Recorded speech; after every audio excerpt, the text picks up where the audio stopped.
I split a bottle of red with the miso over dinner, so I'll try my best. Anyway, I was just sort of talking about protein powder. I tried some Ghost protein powder recently. Obviously, we're not sponsored. I'd never be flogging fucking protein for a living. We're all above that here. But I saw Connor Harris shout out Ghost protein powder. He's like, this stuff just tastes fucking amazing. Because it used to be with protein powder, like it's been so long since I was even using protein powder back when I was trying to like dream a bulk back in the day. Obviously, shakes were really reliable, but it used to just be like chocolate or vanilla. Any other flavor that like sounded good, they would just always taste like absolute dog shit. There was one, I think it was like BSN, Synthesix. Like they had an okay tasting strawberry, but even strawberry, like they just couldn't do it. But of course, food science has got better. So recently, just because I've been on a huge smoothie kick recently, because it's just a great way to get like heaps of fruit and heaps of calories in. I just wanted some nicer protein powder. I didn't care about, because then again, normally when I'm buying protein powder, I just get the cheapest one possible because it's all just the fucking same in terms of like what you're actually buying for the protein aspect. But yeah, this Ghost one, I got a choc chip cookie flavor and it just tastes fucking insane. I could not believe it. But they've got so many different, they've got like cereal milk and all sorts of interesting flavors. I can't wait to run through them all. Yeah, right. I know nothing about protein, but the only time I've ever bought protein powder in my life, I was actually very impressed. I got this one. I think they're literally called My Protein, and yeah, they're really tasty. A tasty chocolate. But man, I got this one and it was clear. Like it was no, they're gross. Did you mouth the get clear really way? chalky? Gross. What I'm saying you is that like it literally tasted like fucking like primary school cordial. Yeah, you got the clear way. Was there a mouthfeel? So this has been my experience, even with some of the modern versions of Clearway, is the flavor delivers. But yeah, it's just this really chalky, dry mouthfeel. It's crazy how much dryness a liquid can generate in your mouth. No, it was like there was like a little bit of there was a little bit of it in the sense like there was a tiny bit of the powder that like almost goes frothy, almost like a tiny bit. But I actually found that if you just make it more in advance, like the longer you leave it, the more that just dissolves. Like I remember doing one and putting it in the fridge like overnight and drinking it in the morning, and I was like, this is completely gone. Like, yeah, it was fucking, anyway, like killed that whole texture thing. It was sick. What else is going on? I'm a week out as of this recording from my next track meet. So I guess this episode's coming out tomorrow. This week of training was good on the weights front. It was bad on the sprinting front because it was raining a lot this week. And then the back end of the week when the weather got good, the surf started pumping. And I been surfing twice a day for the last few days. It was worth it because I got a ridiculous amount of barrel time yesterday. I ended up with a fucking YouTube clip worth of fucking barrels on my GoPro just from one surf. The only frustration, so like I didn't get many makes, and because there was some pretty like sucky barrels, it was getting like really shallow on the inside section. I have a fucking board that I purchased specifically for these conditions that I bought before Bali. I took it to Bali in case there was any big waves that were really good and sucky. And there was probably one surf where I could have justified waxing it up, but my normal board, just all-round performance board, it was still sort of holding, so I thought it would have been fine. But especially in those conditions, I really could have handled my step-up board just with that round tail. I know I would have made way more barrels because I just wouldn't have been nearly as disrupted by the foam ball. Like my all-round performance board, it is designed for waves on the smaller side because that's what we usually get. It's like pretty skatey. So whenever there's like really sucky barrels, and it just means that there's heaps more water moving up the face of the wave. It's just nicer to have a board that's like harder to turn. That's essentially what my step-up board is. It's a lot thinner and narrower, and like the way the tail's designed, it's just got a lot more hold. Anyway, still a phenomenal fucking surf. And overall, like in terms of the last month, my sprinting's been going pretty good. I feel like the dribbles have really helped with my technique. I've been getting in my acceleration work. I've been working on my first few steps. So really keen to go head to head against Oscar in the 60, 100 and 200 next weekend. I'd be pretty disappointed, honestly, if I don't bust him up in the 60 and the 100. If he gets me in the 200, that won't surprise me too much. Actually, yeah. I think he could smoke me in the 200. I can't remember what he said his PB was. But I didn't put in any of my actual PBs. I just put in whatever Oscar put in. So we're going to be seated in the same heats right beside each other. That's what it's all about, isn't it? I hope no one from Athletics New South Wales is listening to this. I don't think anyone would have a problem with it. Like, I'm max fudging my numbers by like a third of a second, which is a bit. I don't have a fucking 60 time, you know. Your 60 meters, that race would be so sick to run. You'd feel so fast. Like, hell yeah. Hell yeah. There's nothing dropping off at all. Did you see 60 meter? It was 60 meter indoor worlds recently. Well, obviously it is an indoor event. No, it's not. Not necessarily, but yeah, there was the 60 meter indoor world championships recently. Sorry, the indoor world championships. A 60 meter went down. Noah Lyles took it out, which that's a huge sign for him going into Paris, especially being predominantly. He was definitely predominantly a 200 guy. I'm not sure if he was a 2 and a 4 guy. I'm pretty sure he was. He might not have ever been a 4 guy, but now coming down and focusing way more on the 100, it's really encouraging seeing a guy like that take out a 60 because he's got it on. His back end is disgusting. Like, what sort of times do you get like for a 60? What's world record Olympic? Is 6:33. Maybe it's got into the high 6:2s for outdoor, but Christian Coleman has both indoor and outdoor 60 meter records, and I think one of them, I'm pretty sure the indoor is 6:33, and Noah Lyles ran a 6:44. Coleman ran a 6:45. It was very, very fucking close. So it's good to see Coleman on the nose. Back in shape. Yeah. I don't know what Coleman's like because he's just always been a 60 beast. It's like I think his 100 times the performances have fluctuated a fair bit, but he's a 9.7 guy, which is very rare territory to be in. So he's definitely capable of doing it when he's in shape.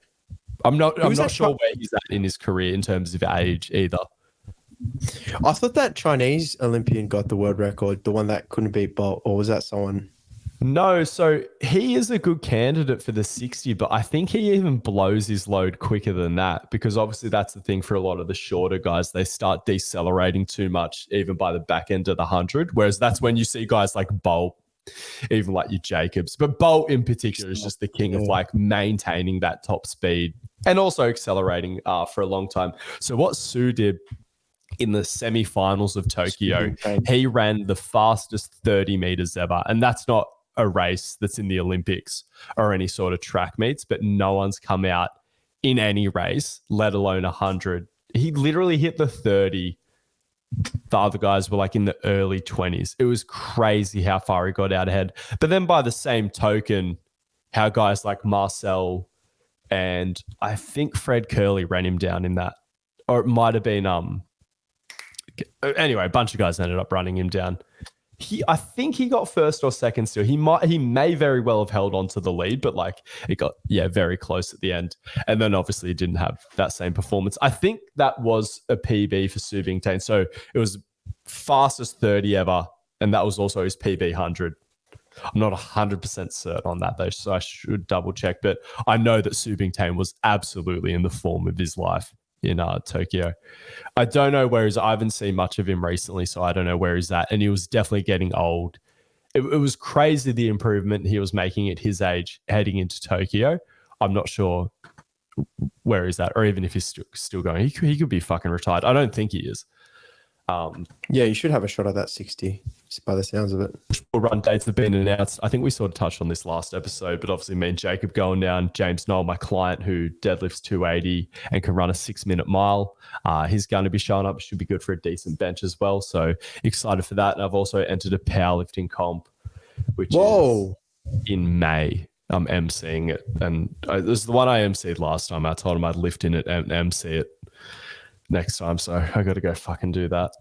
I'm not looking forward to I need to get into some comps. Yeah. Well, that's it. I'm just, train variously, compete variously. I just thought, might as well. I think I'm due for maybe a marathon or something like that. Just a good entree for events, I think. It doesn't get me G'd up. Like, by all means, if you're G'd up about that idea, like, what's something, can we have a bit of a live brainstorm here? What can we get Jacob into for another? I feel like that'd be the easiest me to transition to, but What else could it be? That's Maybe a a try. bullshit you're not meant to do it because it's easy. Who's going to carry the boats? True. All right. 100 meters. I see you as a swimmer, Jacob. I don't know why. I just Really? Hell yeah. I did used to swim back in the day. Yeah. I was part of the shark squad. You know. Why don't you do heaps of gear and try to beat James Magnussen in the untested Olympics? Yeah, I've been waiting to pull the trigger on something. So this could. Why be don't you call someone out for a boxing match? True. Yes. Yeah. Maybe. Who should I? Someone. That'd be good. We should start our influencer boxing down here. I feel like it'd pop off. Just call yourself an influencer. Now we need that brain for making memes, Jacob.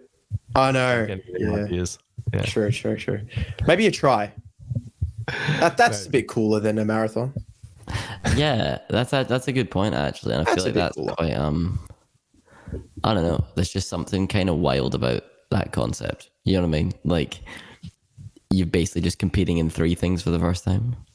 Oh yeah, you could be a good candidate for a triathlon. I reckon that's way cooler than a marathon. Shout out and no disrespect to anyone who's doing marathons. I just don't give a fuck, but it's definitely impressive. Yeah, it's the same as in like I hate kettlebell training, but like again, like what one of my favorite dudes from this mentorship cohort is a kettlebell guy, and he just doesn't give a fuck that I'm not into kettlebells. And that's part of why I love him so much, because he does kettlebells for him. The only reason I bring this up, every time I shit on kettlebell training, I always get so many DMs like, why don't you just give it a try? I'm like, I don't like it. I love that you fucking love it. Damn. Credit to him. I don't know how I could. We're going to have to get push GPP hard, though, so we can afford to get you a good bike. Yeah. Because the bike is like, oh, no, you don't. What am I saying? I'm erecting to me, Barry. So you don't have to have a sick bike to do a triathlon. Yeah. Be nice. I also don't know where the fuck I would ride around my area, but, that's a problem I'd ride somewhere. Yeah. The roads aren't too hectic, are they? I don't want you to die. It's a lot of freeway around my ends, but... All right, so it gets spicy. You just got to do like laps of your block. Yeah, just come up and down my fucking street. Shit. Yeah, but that could be on the cards. Yeah. Let's move down the run sheet. I see our Lehman and Meekins getting into it again. It's interesting. I don't know. I kind of got annoyed by this. I think Greg Lehman, to his credit, is right so often. I think I'm kind of hanging out for when he gets it a little bit wrong. I kind of like seeing the pylon in him, but it's testament to how good Lehman is. The few times he actually says something that's a little bit stupid or off the mark, everyone loves to take the opportunity to pile on him. So shout out to Greg, bit of a genius, legend of the fucking game. But what was the take that got everyone up in arms? He had an Instagram post. By the looks of the formatting, it also went out on Twitter. The basics of strength and conditioning are easy. Advanced knowledge of S&C is neither necessary nor superior for the common conditions you see. Don't feel inferior when you see people adding unnecessary complexity to simpler exercise prescription.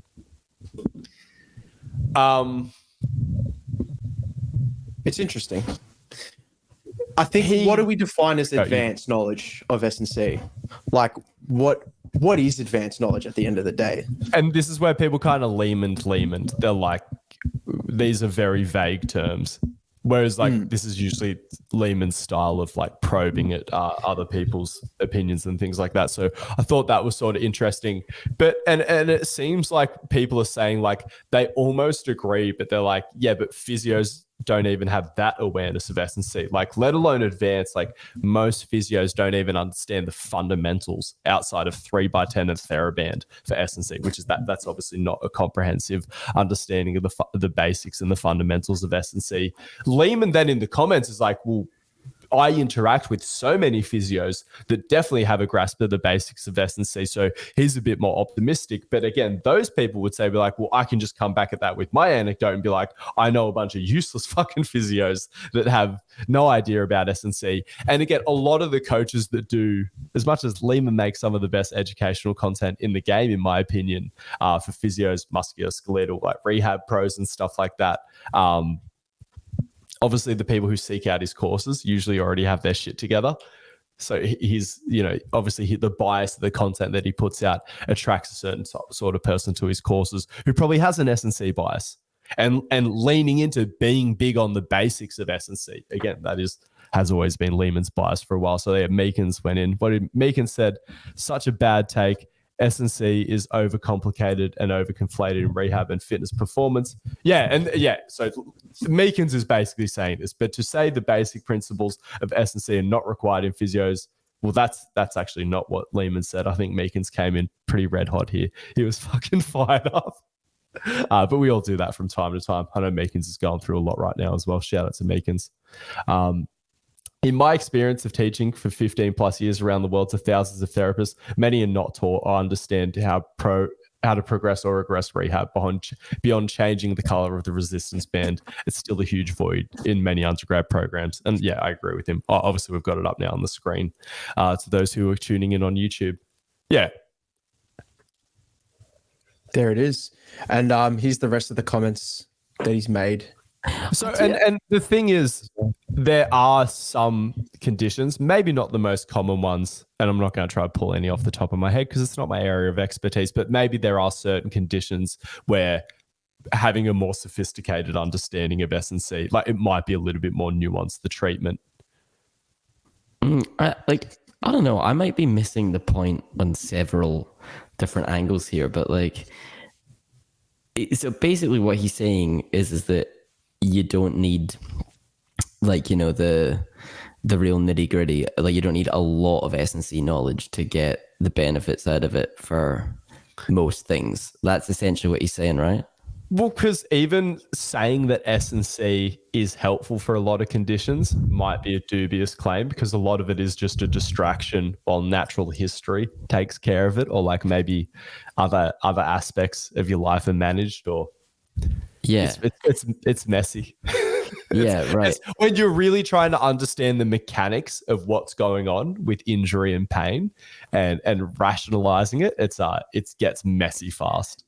I guess my kind of, because he's in that sense, I'm like, yeah, probably correct on the grounds that like we say all the time, it's like, if you're coaching Gen Pop, then yeah, you probably don't need to know about really specific fucking concepts that apply to high level athletes. But like, I just kind of feel like if that's the main crux of what he's saying, then why even write the basics of strength and conditioning are easy? Like, I feel like you're just trying to wind people up at that stage. Do you know what I mean? Yeah. Like, that's such the way he went in. Like, you don't even need to say that. Like, take that bit out. The thing says exactly the same thing. You know what I mean? This is the thing. Game's a game. No matter how good we are, like, everyone's an influencer these days, whether they like to admit it or not. 100%. And that's what I mean. Like, if you tell me you're not an influencer, delete your Instagram account. No one does it. I'd love to. I don't expect them to. Nah, shut up. You love posting about your gigs and stuff. You love I fucking hate it. If there was no professional game behind the gram, I'd have gotten rid of it years ago. And straight into the UFC event that was today. I was hanging out for this rematch. Yair Rodriguez versus Brian Ortega. I thought that Yair didn't get enough credit for that submission in the initial match. Obviously, it was a little bit of an interesting ending because Ortega's shoulder popped out, but it was like literally because the armbar was so fucking sunk in their first altercation, in my opinion. Ortega didn't take Yair's guard seriously, just letting the armbar get way too deep, and then just tried to goon his way out of it, and he just pulled his own shoulder out of his socket. But yeah, Ortega got the job done in the rematch. It was fucking, it was interesting. I've always been an Ortega fan. Obviously, like I had a bit of like a negative sort of knee-jerk reaction to him after his matchup with Volk, just because I'm so emotionally invested in Volk. But I'm like, no, remember, I do actually love watching this guy fighting. But yeah, I wanted Yair to win just because I felt like he didn't get credit for what initially, I'm pretty sure it was recorded as a victory, but maybe it was a no contest. Can't quite remember. But in the eyes of the public, obviously because they did the rematch, it was considered a no contest. So effectively as good as, but Ortega did him in. But again, his fucking injury woes. So did you guys see him as Bruce Buffer was announcing his name? He was we can actually react to it right now. Yeah, let's bring it up. Brian Ortega rolling his ankle, which, dude. It's just one of those things, isn't it, where you're like, why did that have to happen when the camera was on? Like, it's happened a few times. So I think Woodley blew his ACL. No, was it Woodley? Someone blew their ACL recently doing the This Kevin guy's- Lee. It was so Boom. Kevin Lee blew a ligament doing it at the start of the fight. Wow. Shaking it out. And he's checking, look at the calf raise there. And then he does one more big tuck jump and he's like, No, but that was because you have to assert dominance after that. Like Yayu was staring straight at him when that happened. like you could see a Imagine weakness that. in him. One of your biggest rivals just staring at you from across the cave and you just roll your ankle in front of him right before the fight. Get rid of this just in case because it might. Oh yeah, true. But yeah, Yair, I think, could have gone for the finish a little bit harder in round one. And I don't know. He was applying a lot of pressure. I didn't think he would get fatigued by the altitude. Do you guys know about cards in Mexico City? No, Did you notice the lack of heavyweights? So there's two places where Dana White really tries to avoid putting on heavyweight fights, and he fucks this up occasionally, and it's really had huge impacts on the heavyweight division and our entertainment as fans. But Denver, Colorado, way too high altitude. You do not want to take heavyweights up there. Mexico City is over 2 kilometers above sea level. So that's famously everyone. You know how there's like the myth of sea level Cain Velasquez? he was just this heavyweight with the most ferocious wrestling and this unstoppable gas tank, but only at sea level because he had to defend his belt in Mexico City against Verdum, and he gassed in the first round and got submitted. Sorry, maybe it was the second. He gassed in the first round, got submitted in the second round by Fabricio Verdum, who is a fucking legendary heavyweight, not known for like outworking dudes or anything like that. And like I said, Kane was just known for just unlimited gas tank, put him 2Ks above sea level, fucking done in a round. It was absolutely crazy. And I think it might have affected Yair. Like I know he's Mexican, but I'm not sure if he lives at altitude. He's from Chihuahua, so he's not from Mexico. He's not living in Mexico City.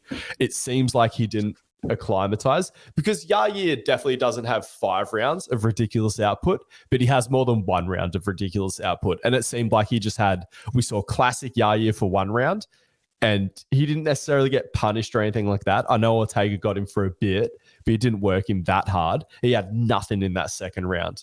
And obviously Ortega, was it a 5-round fight? Shout out to his chin. Yeah, it was a 5-round fight. I was really happy about that. I wanted to see 5 rounds, but Ortega got him in the 3rd, I'm pretty sure. Or early in the 4th. I'm pretty sure it was in the 3rd. I'm pretty sure it was the 3rd. I thought it was... And by the 3rd, Yair was like putting up seemingly... I don't want to say no resistance because like I've spoken about how good Yair's been off his back. And that's why the fact that Yair looked the shittest he's looked off his back. I know Ortega's a good grappler and capable of making people look bad, but yeah, he must have been gassed. It's just does Yair have any ground game at all? He fucking submitted Ortega last time. Ortega's one of the best grapplers in the UFC. Yeah. Oh fuck, I didn't even notice that. He submitted Emmett. I was really worried about Volk anytime he was on the ground, and even Volk the times he did go into the guard of Yair, it was like after he'd punished him a lot and he was like, all right, I'm probably pretty safe here. Yeah, Yair has a filthy still underrated dangerous guard. Yeah, didn't know that. Did you see him roll the ankle again on his way out? I'll show you quickly. It'll be all right. Yeah, bring it up. Yeah, I did hear this. Someone commented on Reddit that as he was running out into the crowd, he rolled his ankle again. Yeah, he rolled it again. I guess he's probably been rolling it all camp and the ligaments just lax. I think it can stay lax for weeks at a time when you do it bad. So ready. Oh, there it is. That's pretty gnarly. He needs some ping to your pliers, man. Oh, gnarly. Anyway, that's full on. I just want to add a little. Go, Harvey. No, I was just gonna say that because I was watching it, I was playing a gig at a place and had like a huge screen right in front of where I was playing with the fight on. I was like, sick. So I was watching because obviously I'm bored as fuck when I'm playing these gigs, and literally my 3rd one of the weekend, I was like, here we go again. Anyway, so like I was watching the little, they've got the thing about people tweeting, like other fighters tweeting stuff on the side. It's like Paris Hilton. No, like it was like I think it was Derek Brunson did this one, but anyway, he was saying something on the lines of like he was basically saying it was a rough first round for Ortega. He was like, he's like fucking trooper. Oh yeah. He was like, he put up with that well, but he was like, he said something like, or it's where Ortega has the roughest first rounds in UFC. Okay, so Like, Ortega's whole history. initial run in the UFC, he went 9-0 or something on his initial run. He'd essentially Homer Simpson the first 90% of the fight and then just pull either a submission or a crazy strike out of his ass. Like against shit fighters. Like he somehow made it to the top having wars against these journeymen, but then somehow kept winning. But he started winning earlier in the fight. So his first big step up was Cub Swanson, and he got him in the second. He just got him from a standing position, somehow got him in a guillotine choke. Like they got into a clinch and just shoved his head down and then jumped into it. Right. And then he was, and because when he got put up against Cub Swanson, they're like, there's no way he's going to be able to pull it out of his ass here. Like, this is when it ends for Ortega. Next up, it was Frankie Edgar. And people are like, oh my God, like Frankie's got such good wrestling. Like he's going to be able to absolutely handle Ortega on the ground, just control him, like take him down heaps. Also on the feet, they're like, yeah, Ortega's way too sloppy. He's got nothing for Edgar on the feet because Edgar was known as a really decent striker. And then in the first round, he just hits Frankie with this huge fucking step in elbow as a counter and then finishes him off the back of that. And I think that's what led to his title fight. There might have been one more, but I'm pretty sure. And then against Max Holloway, he just got fucking fed. it was like a famous beatdown. It set a record for significant strikes at the time, which then Max Holloway went out and beat against Calvin Kattar about 2 years later, probably. Yeah, right. Okay, crazy. But then Ortega took a lot of time off, came back with way better striking, absolutely fed Korean Zombie. And then I can't remember who he fought. And then there was the fight with Yair. Yeah, he's had inactivity. Oh, sorry, there was the Volk fight. Yeah, we all saw that. Yeah, I just thought it was funny because like I was because I quite like Ortega as well. I don't know why. He's a dog, but I was watching it and I was like, you know what it's like, first round, someone gets kind of like knocked down. You're like, oh fucking hell, here we go. And then when he made it out the first round, I was watching that, like the comment from Brunson came up. I was like, oh, maybe this is just what Ortega does. Maybe he just gets rocked in the first round a lot and he's going to come back. And he did. It's a little bit of it. Yeah.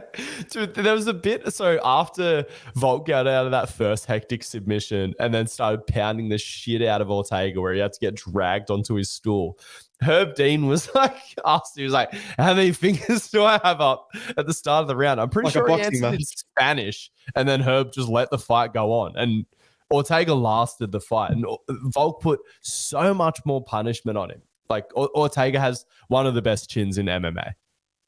Which so what does it look like? Honestly, against Topuria, like heaps big chance. It's like Topuria is the guy who cracks his chin or just fucking feeds him for like 5 rounds, or does Ortega just get the shit beat out of him for like 2.5 rounds, and then inevitably there's just this scramble that comes up and submits the fuck out of Ilya?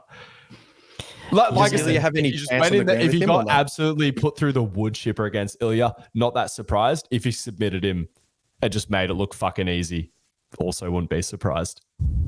Like same as it was for Volk. Again, like Volk beat the absolute shit out of him, nearly lost for 30 seconds of it, and then went back to just murdering him. Even in the Holloway fight, where Holloway put a historic beatdown on him, there was just 1 or 2 moments where we're like, what?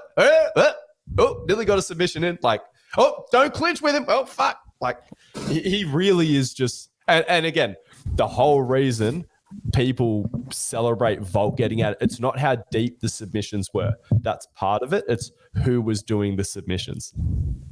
No one... Again, he did filthy things to Yair. Just cut through his fucking guard tonight. Yeah.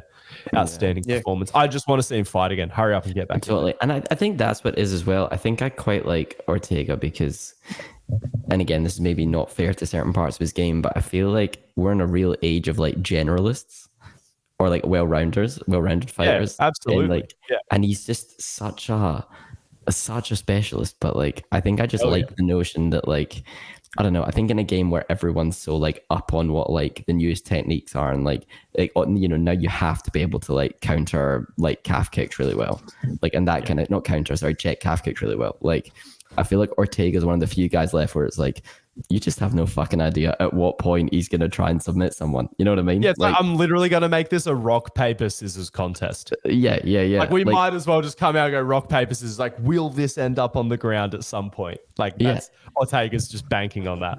Like, I actually, to me, again, having a very basic understanding of the whole thing, it actually feels like I'm watching a mixed martial arts fight. You know what I mean? Like, I feel like I'm watching one dude strike versus one dude try and submit someone else, and it's like I guess like for someone who doesn't understand it much, it's like you can see the interaction of two disciplines like very basically in front of you.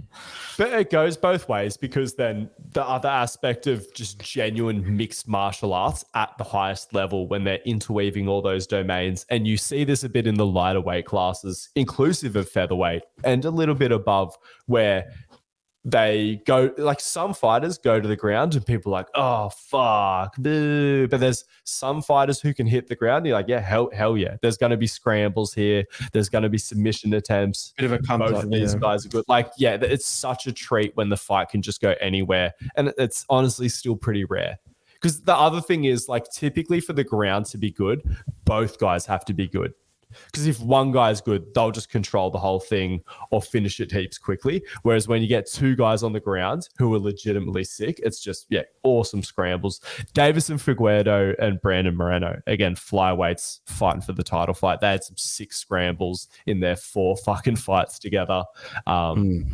Speaking of which, he lost today to Brandon Royval. Yeah, shout out to Raw Dog. I always love it when Raw Dog gets up, just because I just remember his UFC debut where he's like, Dana, give me the bonus and I can quit my job. He was working like a fast food joint. Oh, Dana gave him the bonus. And he's just a very entertaining fighter. But again, just got caught being a little bit reckless against some really top guys, had only lost to the top of that division. So it's good to see him finally get a win over one of those elite guys who had beat him before. Sad for Moreno. Yeah. Did you watch when the decision came through? No, what happened? It's really weird. Like, maybe I don't know, maybe I misinterpreted this, but it looked like, because no one was really that sure, and it was a split decision, so like it was obviously fucking close. And Moreno seemed to be giving it a bit more of like the, as soon as the fight ends, Moreno seemed to be a bit more like, yeah, I've got this type thing. Anyway, the ref standing there and like holding both their arms, and like the scores are coming through. And then it looked to me like when he said split decision, Royval was like, oh, motherfucker, like, I've lost it type thing. And then he goes Brandon Royval, and he's like, oh, holy shit, I won. No, he doesn't seem like the kind of guy. I don't think he's been to the judges that many times, but he seems like the kind of guy who wouldn't trust the judges. Yeah, because I watched the first 3 rounds of it and I was a little bit behind, but then I just had to go for a surf. Yeah, right. Well, I got the clip up here. What is this? Oh, yeah. I can tell, yeah. Yeah. He seems like he's disappointed or some shit. Yeah, totally. But it was when he said split decision. I was like, why would you think if it's a split decision you've lost? Like, I don't know. It's like, that's a really interesting point to get disappointed. Does that mean Royval gets the next title shot? Maybe that's why he was disappointed when he heard split, because he was like, oh, maybe I won't get a title shot. They might go elsewhere. But I'm just trying to think about doesn't it do the decisions, the scores before, which makes it not a decision, a unanimous decision? Like, you would know they announced he split decision at the start. Oh, they do. And so he was like, split decision, like it's not a clear victory. Therefore, maybe I'm not definitely getting a title fight. I guess you're less likely. I think he still will get a title shot. Again, I think Pantoja is one of the guys who has beat Royval. Well, Pantoja and Royval fit in a 4. I think Moreno and Royval are like 1 and 2 in the division. Oh, wait, they just fought, didn't they? Or was it Moreno? It was Moreno and Royval fought today. No, sorry. Has Pantoja fought Moreno and Royval? Pantoja fought. Yeah. But not for the belt. Yeah. Wait. No, Pantoja just got the belt off Moreno. Yeah. Moreno, yeah. And because I feel like fought Moreno for the belt. No, because Moreno beat Royval and got the title shot. Anyway, let's get out of the flyweight division because I don't really give a fuck about it, and I'm confused myself. Was there any other significant No, I Wasn't the rematch Angus had hoped / been waiting for? Yeah, first 2 rounds. After that, it started to feel a little bit inevitable. First 2 rounds were very fucking entertaining. Yeah, and then shout out to Ortega for getting the job done shortly after. I thought Ortega, like when they were lining up, I thought Ortega just looked a bit, and maybe it's because he just rolled his ankle, I don't know. But I didn't even think he looked that like in shape. I'm not saying he looked fat or anything. I was just a bit like, and maybe he came in with more size on him. Maybe this is part of the game plan. I don't know. But yeah, I was a bit like, I wonder if you're not in it right now. Well, he was saying that a lot. I don't think he'd been living the warrior lifestyle that he thought he should have been like the last couple of camps, because that was a lot of what he was talking about sort of leading into the fight. He was like, I don't want to go into it, but I'm a new man. Yeah, right. Okay. Some would say potentially women might have been a distraction. There's a reputation for being a very sexy man. Oh. His dating life was pretty high profile within the UFC ranks. Oh, okay. Interesting. Maybe an emotional man, maybe got sad, you know. All right, awesome. Thank you very much, everyone. I will talk to you guys later. I'm going to watch Drive to fucking Survive. We've got to talk about that.